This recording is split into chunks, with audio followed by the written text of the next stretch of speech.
खरती खानदानी कदरें। जी हाँ, आज वजीर आजम ने जब बच्चों के बीच में प्रोग्राम किया जो हर साल वो करते हैं इम्तहान को लेकर के, तो उन्होंने एक बड़ी अच्छी बात कही कि दादा दादी के साथ वक्त बिताओ। यहीं से हमारे जहन में आया कि क्यों ना इस पर बात की जाए कि जो परिवार, जो हमारा खानदानी निज़ाम था, हिंदुस्तानी फैमिली सिस्टम था, वो तो ख़त्म होता चला जा रहा है, टूटता जा रहा है। उसकी बहुत सारी वजूहत हो सकती हैं। वक्त के साथ साथ सबकी अपनी अपनी ज़रूरत हैं, पॉपुलेशन बढ़ रही, लोगों को खाने कमाने बाहर जाना पड़ा, अपना शहर, अपना गांव, अपना कस्बा छोड़ना पड़ा, ये सच्चाई है।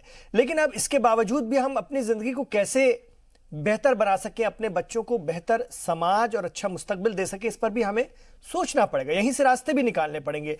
जैसे कि अभी हमने ब्रेक से पहले बात की, बहुत सारी चीज़ों को हम बस उसके दुष्परिणामों के बारे में ही चर्चा कर रहे थे, लेकिन हल क्या हो इस पर भी सोचने की जरूरत है। पीके जैन साहब मेरे साथ है, प्रोफेसर पीके जैन साहब, आपसे मैं ये समझना चाहूंगा, ये जो हिंदुस्तानी परिवार सिस्टम है, अभी थोड़ी देर पहले मैं जैन मुनि के प्रवचन सुन रहा था, उन्होंने तरुण सागर जी उनका नाम था। तरुण सागर जी नहीं थे, एक और है। तरुण सागर जी तो क्रांतिकारी के तौर पर जाने जाते थे। जी, वो ये कह रहे थे कि जितना पहले साथ रहने की जद्दोजहद होती थी, आज अलग होने की, एक दूसरे से दूर होने की उतनी ज्यादा जद्दोजहद हो गई है। मतलब रहना भी नहीं चाहता कोई, किसी ना किसी बहाने से निकल लो, ये भाव है। मैं थोड़ा सा इतिहास पे जाऊंगा इस बारे में जी। और क्योंकि मैं शिक्षा से जुड़ा हुआ हूँ, पढ़ा रहा हूँ, पिछले 30 साल से मैं पढ़ा रहा हूँ, और मेरी पोती भी है जो 2.5 साल की है, तो मैं दो चीज़ों को साथ में जोड़ने की थोड़ी सी कोशिश करूंगा। इमरान भाई थोड़ा सा समय दीजिएगा मुझे, तो हम थोड़ी सी और गहराई में इसमें जा सकेंगे। असल में दौर बदलता है। अगर हम लोग पैलेओलिथिक एज देखें, जब वो जिसको हम पत्थर या पाषाण युग कहा करते थे, कि जहां पर वो आग दो पत्थरों को जला करके निकाली जाती थी, पहिए का आविष्कार हुआ, और धीरे धीरे पेड़ों से रहते रहते हम लोग झुग्गी झोंपड़ियों पर आए, फिर घरों पर आए, फिर ईंट सीमेंट पर आए, और दुनिया भर की चीजें बदलती चली गई। ये परिवर्तन का दौर, एक बात तो ये कि हमेशा रहा है। अगर हम ये मान के चलें, और आज के जो दादा दादी हैं, मान लीजिए जैसे मैं दादा बन गया हूं, मेरा जन्म 1962 का है, तो अब मैं अगर हम इस पीढ़ी को देखें कि जो आज का बच्चा है उसके दादा दादी किस युग, तो वो सारे के सारे 50 के या स्वतंत्रता के पश्चात के हमारे हैं जी। पहली बात तो ये आप अपने दिमाग में रख करके चलें। दूसरा, शुरू से जैसे अब हम एक विकास की यात्रा अगर देखें, तो हर युग के अंदर ये स्थितियां रही हैं। हर युग में लोग गांव को छोड़ के शहर में गए हैं। शहर बसे ही इसलिए थे, शहर को शहर इसलिए कि जो शहर देता है, शहर किसको देता है कि वो अवसर देता है हमें कमाने के, रहने के, सब चीजों के। और शुरू से अगर हम सुदामा को देखें, सुदामा भी अपना घर छोड़ करके कृष्ण के दरबार में गए थे, और रोजी रोटी के लिए कि भैया मैं भूखा मर रहा हूं, मुझे कुछ चीजें दे दी जाए। बहुत से इतिहास से ऐसी चीजें निकाली जा सकती हैं। खैर में बहुत ज्यादा मैं उसमें नहीं जाऊंगा। घर परिवार छोड़कर आए, घर परिवार का देखिए, दिल्ली बसी किस, आप जानते हैं जब देश आजाद हुआ तो केवल 37 लाख जनसंख्या थी यहाँ की, और बाकी लोग यहाँ पर क्यों आए, तो ये वो चीज तो हमें समझ में आ रही है। लेकिन बड़ा सवाल आता हूं, मैं उसी पे आ रहा हूं। बिल गेट्स साहब क्या कहते हैं, मैंने अपनी रिपोर्ट में असल में शामिल किया था, मैं आपको बताऊं। वो कहते हैं कि मुझे बाद में एहसास हुआ कि मुझे अपनी फैमिली को ज्यादा वक्त देना चाहिए था। जब मेरी माँ इस दुनिया में नहीं रही, उनको कैंसर हो गया था, मेरे पास सारा पैसा था, हर कुछ सहूलत थी, लेकिन मैं कुछ कर नहीं सकता था। तब मुझे एहसास हुआ कि वक्त की बहुत बड़ी कीमत होती है साथ बिताने की, और उन्होंने फिर उसको कैंसर रिसर्च के लिए बहुत सारा काम किया है। इसी तरह से बराक ओबामा कहते हैं कि मेरा परिवार मेरी ताकत होता है। मैं जब उस फैमिली के साथ होता हूं, चाहे मतलब परिवार, दादा दादी नाना नानी उनके साथ भी नहीं है। हाँ, नहीं, परिवार से मतलब को भी देखते हैं तो वो उन्हीं का, पर दादा दादी नाना नानी उनके साथ भी नहीं। परिवार से मतलब सिर्फ वही नहीं, मतलब परिवार के सदस्य। हम तो आज उनके साथ भी वक्त नहीं गुजार पाते। मियां बीवी साथ में बहुत ज्यादा वक्त गुजार पाते, भाई साथ अगर दो रह रहे हैं तो नहीं गुजार पाते।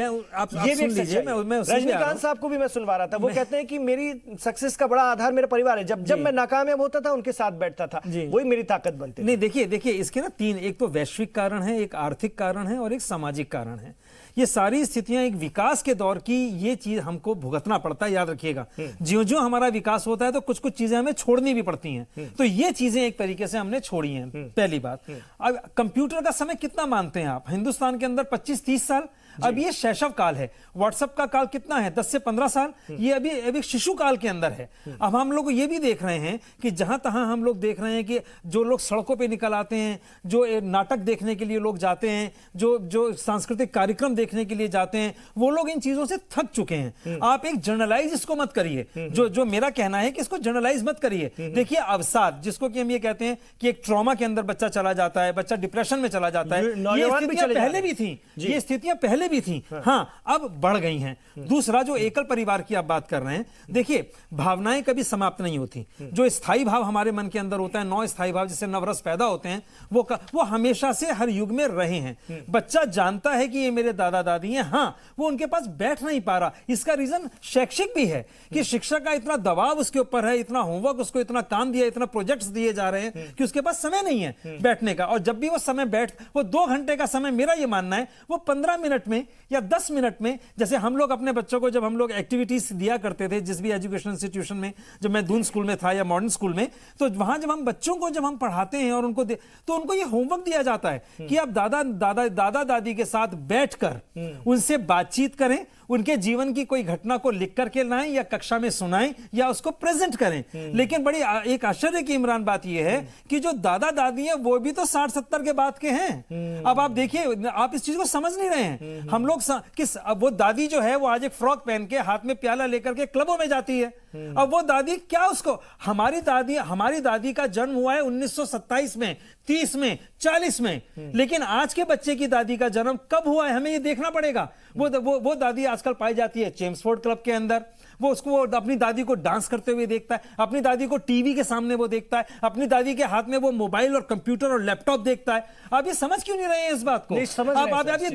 वो दादी नहीं है, लेकिन फिर वो दादी हमजा की कहानी सुनाए, जो भी फैमिली के साथ वो चीज नहीं है। मैं समझ रहा हूँ। अच्छा, दादी अपने कमरे में खाना खाना चाह रही है, वो टेबल पे नहीं आना चाहती, हमें ये चीज समझनी पड़ेगी। नहीं, मैं साउथ दिल्ली में रहता हूँ, मेरे बच्चे जिस को मैं कैटर करता हूँ वो बहुत अच्छे परिवारों से आते हैं जहाँ दादी का एक अलग कमरा है। हमारे यहाँ हम लोग दादी के साथ सोए हैं। आप समझिए, रात में समझ रहा हूँ, हमने खाना खाया है, वक्त के साथ चीजें बदलेंगी ही, उसको आप नहीं रोक सकते। ये पूरा सामाजिक परिप्रेक्ष्य में गलत कुछ नहीं है, इसमें गलत भी कुछ नहीं। हमें इस चीज को समझना पड़ेगा, आप सही कह रहे हैं, करना पड़ेगा। लेकिन मैंने जो रिपोर्ट दिखाई थी सर, उसमें ये भी है, साड़ी पहन करके हम मुझको वो कहानियां सुनाए, वो संभव नहीं है। से मतलब हमारे समय वो खटिया पे बैठे, उसके बाद सुराही रखी हुई हो, उसके वो सुराही में से मुझे पानी डाल के दे, वो लाल गोली जो हम लोग खाया करते थे वो हमको दे, वो नहीं है उसके पास। मैं समझ गया सर, चॉकलेट आप एकदम सही कह रहे हैं, खाता नहीं है। बिल्कुल, ये स्थितियां बड़ी परिवर्तन है। आप सीधा ये क्यों नहीं कहते डॉक्टर जैन कि आज की जो दादियां हैं जो क्लब में जाती हैं, यहाँ जाती हैं, उनको आप जस्टिफाई कर रहे हैं।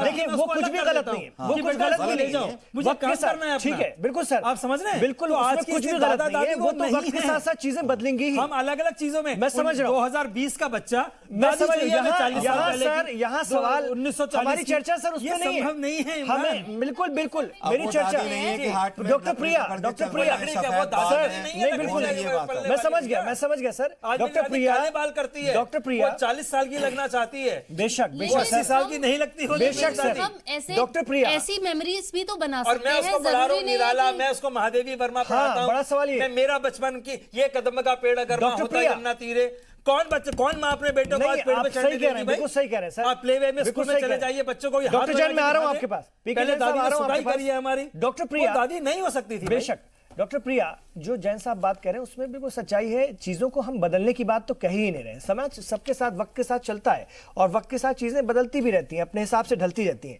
वो इशू नहीं है हमारी बहस का। हमारी बहस का इशू है कि ये तब भी तो साथ नहीं है ना, मतलब वो जो दादा दादी हैं, आज के दौर के भी दादा दादी के साथ भी बच्चे कहाँ वक्त बिता पा रहे हैं, नौजवान कहाँ वक्त। ये शादी परिवार एकल नहीं है, परिवार एकल नहीं है। मैं डॉक्टर प्रिया आपसे बस ये पूछना चाह रहा हूँ कि आपके पास जब पेशेंट आते हैं, मुझे ये समझा दीजिए, मेरे लोगों को ये समझा दीजिए जो देख रहे हैं, डिप्रेशन जो हम बार बार बात करते हैं, अवसाद, डिप्रेशन, तनाव, ये दरअसल पहचाना कैसे जाए, मतलब कैसे होते हैं जो लोग इसके शिकार? क्या मैं भी तो नहीं हो गया हूं, मुझे तो पता ही नहीं है, या और कोई तो नहीं हो गया, मुझे तो पता ही नहीं है, तो इसको पकड़ें कैसे, समझे कैसे? आप बहुत ठीक बात बोल रहे हैं। आधे से ज्यादा लोगों को पता ही नहीं है कि उन्हें डिप्रेशन है। अनलिमिटेड गुस्सा आना विदाउट एनी रीजन, चिड़चिड़ाहट, छोटी छोटी बात पे बहुत बड़ा इशू बन जाना, ये सब जो है, ये सिम्टम्स जो है, ये कहीं ना कहीं डिप्रेशन दर्शा रहे हैं। लेकिन हम उसको शायद खुद भी नहीं मानना चाह रहे हैं कि ये डिप्रेशन हो सकता है। उसको हम अपने काम का, हमारे स्केड्यूल का, ज्यादा हम बिजी हैं, ये सब हम उसको रीजंस देते हैं। लेकिन कहीं ना कहीं इन सब चीजों की जो रूट है वो हमारे कम्युनिकेशन में जाती है कि हमारा कम्युनिकेशन इतना कम हो गया है। मेंटली बहुत कुछ चल रहा है, दिमाग तो सोचना बंद नहीं कर देगा, लेकिन जबान बंद हो गई है टेक्नोलॉजी के चक्कर में। स्क्रीन टाइम बेसिकली हम कहते हैं उसको, कि चाहे वो आप सेलफोन के आगे हो या टेलीविजन के आगे हो या इंटरनेट सर्फ कर रहे हो, ऑनलाइन वीडियो गेम्स जो भी ये सब हैं, ये सब स्क्रीन टाइम में ही आते हैं। तो जो सबसे हम स्टार्टिंग में वो देखते हैं एक बच्चे की जिंदगी में, डिलेड स्पीच जो बहुत ज्यादा हमें दिखने को मिल रही है, कि बच्चा बोलना बहुत लेट सीख रहा है। तो डॉक्टर्स भी इससे कहीं ना कहीं कॉम्प्रोमाइज कर चुके हैं कि थोड़ा सा टाइम दो, जबकि पहले के टाइम में बहुत जल्दी बच्चे बोलने लगते थे। वो एक रीजन वही जो हम लोग जिस बात पे बहस कर रहे हैं कि भाई सब साथ में रहते थे, जॉइंट फैमिलीज होती थी, जो कि अब पॉसिबल नहीं है। तो उसके साथ हमें कॉम्प्रोमाइज करना पड़ेगा। इस तरह की आगे डिलेड स्पीच है, ओबेसिटी है एक और रीजन, टीवी के सामने बैठे हैं, फिजिकल एक्टिविटी बिल्कुल कम है। जब हमारा सोशल ग्रोथ कम हो जाती है तो कहीं ना कहीं ये सब चीजें हमारे इमोशनल सप्रेशन का एक पार्ट बनती जाती है। और एक मुश्किल मैडम ये भी तो है, इसको भी थोड़ा सा रोशनी डाल दीजिए डॉक्टर प्रिया। बच्चा स्कूल से डांट खा के आ रहा है या किसी बच्चे से लड़के आ रहा है, कोई जवान भी, कोई टीनेज भी, तो घर में वो दूरी है, माँ बाप ना पूछ पा रहे हैं ना बच्चा बता पा रहा है। ये शुरू हो गया है अब हमारे शहरों में और कस्बों में, छोटे शहरों में भी, कि वो दूरी आ गई है। पूछने वाला पूछने में झिझक रहा है और बताने वाला बता ही नहीं पा रहा है, क्योंकि वो अपनापन है ही नहीं या वो दोस्ती बनी नहीं पाई। ये वाला इससे बच्चा और अलगाव में आ जाता है।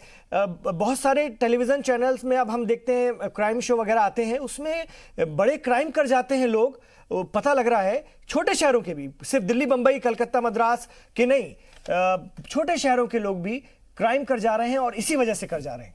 एक्चुअली वही अपनी बात को दोहराऊंगी कि कम्युनिकेशन जो पेरेंट्स और बच्चे का है, वो आप ये सोचो कि जब बच्चे को एग्रेशन जब इस प्रॉब्लम पे पहुंच गया है, उसके बाद आप कम्युनिकेशन एस्टेब्लिश करो तो वो पॉसिबल नहीं है। ये आपको काम बहुत पहले से शुरू करना होगा, शायद जब बच्चा साल भर का है तब से। क्योंकि मैंने जब कई शोज ऐसे देखे, जब उनका अंत हुआ तो माँ बाप, दादा दादी या परिवार का कोई सदस्य कहता है काश कि हम उनसे पहले बात कर पाते। ये खत्म होता है इस तरह से, और सब कुछ खत्म हो चुका रहता है। तो ये बहुत ज्यादा दिमाग को झकझोरता है कि बच्चों को बोलने का मौका हमें देना होगा। जब भी वो कोई गलत काम करके आ रहा है तो उसे डांटने या फटकारने की बजाय उससे रीजन पूछो। एक दो तरफा कम्युनिकेशन होना बहुत जरूरी है। हमें बच्चों को अब लेक्चर नहीं देना है, वक्त बदल चुका है। हमें उसे लेक्चर नहीं देना है या हमें कोई उनसे आर्ग्यूमेंट नहीं जीतना है कि कौन सही है। हम माँ बाप हैं तो हम सही हैं। एक ओपन कम्युनिकेशन चैनल हमें बच्चों का रखना होगा, जिसमें आप अपने तर्क दीजिए, अपने राय रखिए, लेकिन साथ ही बच्चे को भी उतना ही मौका दीजिए, ताकि वो हमेशा जब भी किसी प्रॉब्लम में फंसे, कहीं उसे लगे कि भाई ये गलती हो गई है, तो उससे सबसे पहला नाम अपने माँ बाप का पता हो कि मैं जाके एडमिट कर सकता हूँ उनके सामने, और उन्हें गलतियां करने का मौका दीजिए। ये एक ह्यूमन ट्रेट है, वो गलतियों से सीखेंगे। आप बच्चे को इतना परफेक्ट बनाना चाहते हैं कि वो कहीं गलती ही नहीं करता, वो 100 में से 99 नहीं ला सकता, उसको तो 100 ही लाने चाहिए थे। तो ये कहीं जो हम परफेक्शनिज्म की तरफ अपने आप को लेकर जा रहे हैं, बच्चों को खासकर, माँ बाप क्या करते हैं, अपनी महत्वाकांक्षाएं जो वो जिंदगी में पूरी नहीं कर पाए, वो सपने बच्चों की आंखों से देखना चाहते हैं, और कहीं ना कहीं हर चीज उनको पूरी करवा रहे हैं, उनके बिना मांगे उन्हें दे रहे हैं, जहां पे उन्हें बच्चों को कदर नहीं है। और माँ बाप उसके एवज में उनसे वो सब कुछ चाह रहे हैं कि सब महत्वाकांक्षाएं पूरी हों, सारे गोल्स मिले उनको, और वो परफेक्ट बने एक तरह से, जो कि पॉसिबल नहीं है। आपको उन्हें एज ए ह्यूमन बीइंग लेना होगा, उनको आप भगवान नहीं बना सकते हो। आजकल के पेरेंट्स, शायद एक एक बच्चा होता है, उसके लिए दोनों माँ बाप दिन रात काम करते हैं, सिर्फ उसके लिए फैसिलिटीज जुटाने के लिए, लेकिन असल में बच्चे को आपका प्यार, आपका वक्त चाहिए। यही तो इस चर्चा का मकसद है। यही बातें हैं जो करने की जरूरत है। हम कई बार वक्त की कमी की वजह से नहीं कर पाते, कई बार जानकर नहीं कर पाते कि इन बातों का कितना असर होगा। चीजें अब बहुत बदल गई हैं, लेकिन ऐसा नहीं है। कहीं ना कहीं से तो शुरुआत करनी पड़ेगी, और सब समझते हैं चीजों को। डिप्रेशन, तनाव, 5.5 करोड़ लोग WHO कहता है हिंदुस्तान में इससे मुतासर हैं। इस बीमारी से हमें पता ही नहीं है। हम में से बहुत सारे लोग होंगे इससे प्रभावित, हमें पता ही नहीं है कि इसके सिम्टम्स क्या हैं, और उसकी वजूहात भी हम तलाशने की कोशिश करें। कई हो सकती हैं, सैकड़ों हो सकती हैं। किस पर कौन सी लागू हो, ये तो वही समझ सकता हो या उसके आसपास के लोग समझ सकते हैं। मैं फिर आना चाहता हूँ आपके पास, प्रीति पांडे। आप तो लगातार लोगों के बीच में काम कर रही हैं। आप बच्चों के बीच में, महिलाओं के बीच में भी काम कर रही हैं। खवातीन की अगर मैं बात करूं, सीधी सी बात है, डॉक्टर जैन ने भी बताया, जैन साहब ने भी समझाया कि महिलाओं में भी तेजी से चीजें बदली हैं, वक्त के साथ बदलेंगी ही। वो फैमिली को लेकर के और अपनी परवरिश को लेकर के बच्चों की क्या सोच रही हैं? देखिए, सबसे बड़ी बात सभी तबकों की, हाँ, सभी तबकों की। अगर हम सिर्फ महिलाओं की बात करें, बच्चों की बात हुई अभी बहुत देर से, जैसे महिलाएं हैं वो नौकरी पे जाती हैं, सुबह जाती हैं, वो शाम को आती हैं। अब अगर मान लीजिए परिवार में 2 ही लोग हैं या 3 ही लोग हैं, तो बच्चा उनका क्रच पे है या मेड के साथ पल रहा है या कोई भी इस तरह की चीज़ जो कोई उनको संभाल रहा है। महिलाओं के साथ भी ऑफिस में कई तरह के इश्यूज होते हैं, कभी बॉस से झगड़ा हो गया, कभी सोशल कोई प्रॉब्लम है, कभी ऑफिस का कोई इशू है, कोई मॉनेटरी इशू है, सैलरी नहीं बढ़ी, दुनिया भर की ऐसी चीजें जिनसे वो भी जूझती हैं डेली। इसके बाद उस परेशानी में आके जब वो घर आती हैं तो उनके पास भी कई बार लोग नहीं होते जिससे वो बात करें, क्योंकि हस्बैंड है वो भी लेट नाइट आते हैं, 9 बजे की जगह मान लो 10 बजे 11 बजे तक दिल्ली, फॉर एग्जाम्पल अगर हम दिल्ली की ही बात कर लें तो लोग 2-2 घंटे 2.5 घंटे ट्रैफिक में फंसे रहते। तो 11 बजे जो व्यक्ति अपने घर पे पहुंचेगा वो क्या ही किसी से बात करेगा, क्या वो खाना खाएगा और सोएगा। तो वो महिला जो 8 बजे 9 बजे ऑफिस से आ गई शाम को, वो इसके बाद उनके पास कोई है ही नहीं जिससे वो बात कर सके, और वो दिन भर कितने फ्रस्ट्रेशन में है कि वो बच्चे से भी बात उस समय नहीं करना चाहती, बच्चे को भी फोन थमा देती है कि ठीक है बच्चा थोड़ी देर फोन पे लगा है। ये बहुत हो रहा है। तो बेसिकली मैंने देखा है कई जगह माँ बाप दोनों सुन्न पड़े हुए आने के बाद में टीवी लगा लिया, कोई कॉमेडी शो चल रहा है तो उसको देखते रहेंगे, उसमें एंजॉय करते रहेंगे, और बच्चा मोबाइल में सब अपना बिजी रहते हैं। क्या है कि वो वहां बैठे जरूर हैं, पर जैसे आपने कहा कि 5.5 करोड़ लोग एक मेंटल डिप्रेशन से गुजर रहे हैं लोग। ये सबसे बड़ी बात कि भारत में बहुत कम लोग हैं जो इसको एक्सेप्ट भी करते हैं कि हाँ हम मेंटल इलनेस से गुजर रहे हैं, क्योंकि जैसे कोई कहता है मेंटल इलनेस से गुजर रहे हैं तो आधे तो मेंटल इलनेस को पागलपन से जोड़ लेते हैं कि अच्छा ये पागल हो चुका है। मेंटल इलनेस मतलब कोई भी ऐसी चीज जो आपको मानसिक रूप पे तनाव दे रही है, चाहे वो ऑफिस हो, चाहे वो समाज हो, चाहे वो घर हो। पर एक छोटा सा मैं आपको एग्जाम्पल दे रही हूँ, मतलब हम लोग 20-25 साल पहले अगर जाएं तो हमारे घरों में एल्बम्स हुआ करते थे। आप फोटो एल्बम्स निकाल सकते हैं और आज से पिछले 50 साल की कई ऐसी फोटोज हैं जो घर की, परिवार की देख सकते हैं। आज सोशल मीडिया का देखिए फायदा ये है कि आपने फोटो खींचा, आपने उसको सोशल मीडिया पे अपलोड कर दिया, पर क्या आपके पास पिछले 10 सालों की कोई ऐसी फोटो है जो आपके पास एल्बम में हो, जिसको आप अचानक से कभी घर पहुंचे बहुत डिप्रेशन में हो और एक एल्बम निकाल के देखना चाहते हो कि हाँ मेरा बच्चा पैदा हुआ था तो ऐसा दिखता था? बहुत कम लोगों की, मैं तो मतलब अगर 100 घर देखूं तो शायद 2 घरों में वो एल्बम निकले। तो देखिए चीजें बदलेंगी, समाज बदलेगा, परिवर्तन ही जो है वो मांग है, लेकिन हाँ, लेकिन कहीं ना कहीं उसके साथ परिवार को, फैमिली को, चीजों को अवॉइड करना। तो आप किसके लिए कमा रहे हैं? एक जमाने में परिवार बहुत खुश होता था गांव के, अगर किसी बच्चे की नौकरी लगती थी वो बाहर आता था नौकरी करने। आज वो नौकरी किसके लिए करने जा रहे हैं जब उसके बाद 2 दिन की छुट्टी में वो अपने गांव और परिवार के साथ ही समय नहीं बिता पा रहा है? तो धीरे धीरे आप पैसा तो जरूर कमा रहे हैं, आप लाइवलीहुड तो जरूर कमा रहे हैं, आप ऐशो आराम तो जरूर कमा रहे हैं, मतलब कोई देखने वाला उस नौकरी को भी व्यक्ति एंजॉय नहीं कर पा रहा है, वो भी अपने आप में एक डिप्रेशन है, परिवार से दूर हो जाने का, खोखलेपन की तरफ बढ़ रहे हैं। ये बहुत बड़ा कारण है कि हम खोखले होते जा रहे हैं, हम अंदर से खोखले हो रहे हैं, हम अंदर से मजबूत नहीं हो रहे। हमें हिंदी, इंग्लिश, अंग्रेजी सब आ तो जा रही है, हम बोलना भी बहुत अच्छा सीख जा रहे हैं, लेकिन हम इतने खोखले हो रहे हैं, डिप्रेशन एक उसका भी कारण है बहुत बड़ा। बिल्कुल। हाँ, नहीं देखिए, बहुत कायदे से प्रीति जी ने समझाया इस बात को। देखिए, जब तक हम क्वालिटी टाइम आपस में एक दूसरे को नहीं देंगे, चाहे वो मियाँ बीवी हों, चाहे वो बच्चे हों, चाहे माँ बाप हों, चाहे ग्रैंड पेरेंट्स हो, वो बहुत ज़रूरी है। लेकिन अब यह है कि किस तरीके से दें। हर आदमी जो है तरक्की की दौड़ में लगा हुआ है, हर आदमी चाह रहा है कि मेरा अपलिफ्ट हो, मॉनिटरीली भी अपलिफ्ट हो। अगर वो 2 कमरों के मकान में रह रहा है, वो चाहता है कि मैं 6 कमरों के मकान में रहूं, वो मिल जाता है तो वो चाहता है बड़ी एक पॉश कॉलोनी में जाऊं, छोटी गाड़ी है तो ये बड़ी हो, उससे बड़ी मर्सिडीज़ हो। तो ये जो एक हविस है, ये जो एक दौड़ है ना, इस दौड़ की वजह से जो है बड़ी ख़राबी आ गई है। मैं आपको एक बात बताऊं, आप बात कर रहे थे अभी, तो खैर ये टॉपिक ख़त्म हो चुका है स्मार्टफोन का। हमारे बचपन में हमारे पास क्या होता था? We used to have drawing books, crayons होते थे, पेंसिल होती थी, ये सब हम उसमें लगते थे, और मतलब काफ़ी क्रिएटिविटी का वो दौर था।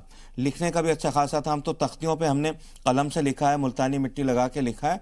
तो खैर मैं ही नहीं कहता कि हम वापस जाएं, लेकिन वो चीज़ कहीं ना कहीं उस चीज़ को अगर उस तरीके से हम नहीं ला सकते तो हमें आपस में एक दूसरे का ख्याल रखना है। अब आप देखते हैं हर घर में, ये मैं सिर्फ अपनी बात नहीं कर रहा हूँ, तकरीबन जहां भी देखता हूँ मियाँ बीवी जब भी आते हैं दोनों वर्किंग हैं, झिकझिकबाजी होती है, उसको उससे शिकायत मियाँ को बीवी से, बीवी को मियाँ से शिकायत, सामने बच्चे सुनते हैं तो उसका बड़ा गलत इंप्रेशन पड़ता है। तो कहीं ना कहीं एक आपस में हमें इस तरह का एक सिस्टम बनाना होगा कि एक दूसरे के हम परेशानियों को बढ़ाने के बजाय हम समझें। पीके जैन साहब, फिरोज भाई, मेरा ये मानना है कि ये सिस्टम ना बनता नहीं है। कई चीजें अपना आप, जैसे पानी अपना रास्ता बना लेता है ना, समाज के अंदर कभी भी आप कोई सिस्टम बना नहीं सकते। सिस्टम बना सकते हो लेकिन उस पर चलना और चलाना ये दोनों अलग चीजें होती हैं। हमारे जैसे कई कानून और कायदे हैं तो क्या हम उनसे चल रहे हैं? कई बार हम लाल बत्ती का कारण गाड़ी रोक देनी चाहिए कि हम लोग रोक देते हैं, जल्दी में होते हैं, हम उसको पार कर जाते हैं। तो कायदे समाज के ऐसे बना नहीं करते। और दूसरी बात यह है कि इस परिवर्तन को हमें स्वीकार करके चलना चाहिए। आज की सत्यता यही है, आज ये आवश्यकताएं हैं। आपने इनको एक ऐसी चीजें हम लोग यहाँ पर बैठ के घोषित कर रहे हैं, जैसे मोबाइल फोन ना हुआ एक राक्षस हुआ जो पूरे समाज को खा जाएगा। ये खा चुका है, जो इसको करना था वो कर चुका है। अब ये लग्जरी नहीं है, जैसे अब एसी लग्जरी में नहीं आता, फोन लग्जरी में नहीं आता, टीवी लग्जरी में नहीं आता। अब ये हमारी आवश्यकताएं हैं कि घर बैठे सारी सूचनाएं मुझे एक टीवी के माध्यम से मिल जाती हैं। गेम्स के लिए मुझे बाहर जाने की, हाँ ये बात है, फिजिकल गेम्स के लिए मुझे बाहर जाना पड़ेगा, लेकिन जो एक आर्टिफिशियल इंटेलिजेंट, जिसको इंटेलिजेंस हम लोग कहते हैं, ये सारी आर्टिफिशियल इंटेलिजेंस है जो हमारे इर्द गिर्द चल रही है और इसको हमें स्वीकार करके चलना पड़ेगा, क्योंकि आज की ये सत्यता है। दूसरी बात ये कि आजकल परिवारों के अंदर, क्योंकि हमारे भी एक ही बच्चे हैं, तो जब एक बच्चा है तो वो परिवार का बुआ नहीं है, मौसी नहीं है, कई रिश्ते उसको नहीं मिल रहे हैं। ये भी हमें समझना पड़ेगा। और अब जो नया नियम आने वाला है जी, हम दो हमारे दो, जैसा कि हम लोग सुन रहे हैं उसको, तो अगर मान लीजिए दो की स्थितियां भी आती हैं तो थोड़ा सा परिवार आगे बढ़ता है, क्योंकि बच्चे को कई रिश्ते भी नहीं पता। जिसके घर में एक है उसको यही नहीं पता कि बहन का रिश्ता क्या होता है, या जब बच्चे होंगे तो बुआ का रिश्ता क्या होगा।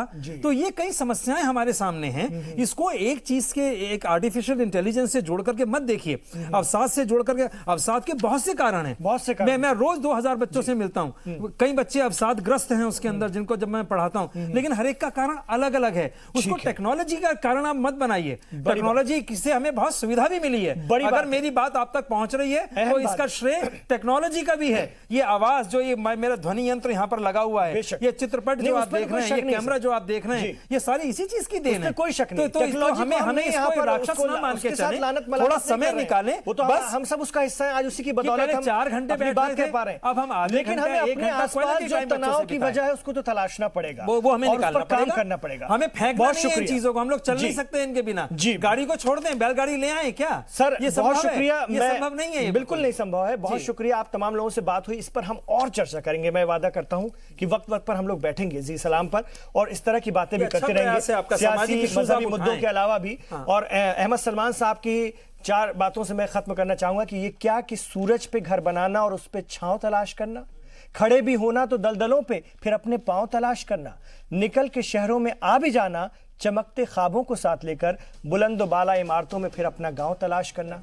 ये एक बड़ा सवाल है और इसका हल भी हम सबको मिलकर ही निकालना है। बहुत शुक्रिया इस प्रोग्राम को देखने का। सोचिएगा, हम आपको सोचने के लिए छोड़े जा रहे हैं, हम भी सोचेंगे, आप भी सोचिएगा। मिलते रहेंगे।